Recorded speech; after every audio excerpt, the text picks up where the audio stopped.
How to stop people tagging me on Facebook?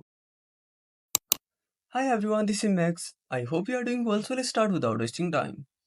First of all, open up your Facebook application. Now tap on the three lines and go to Settings and Privacy. Now tap on Settings. Now scroll down a bit. Now go to Profile and Tagging.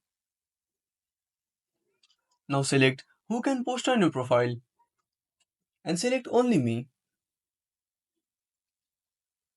Now under Tagging, Who can see posts you are tagged in your profile, select Only Me.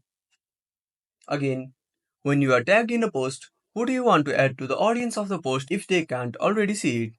Now select it and select only me. Now enable these two toggles. So that's it. If you found this video helpful, smash that like button and subscribe our channel for more awesome content. Have a burning question, want to search a topic? Drop down a comment below. This is Max signing off until next time.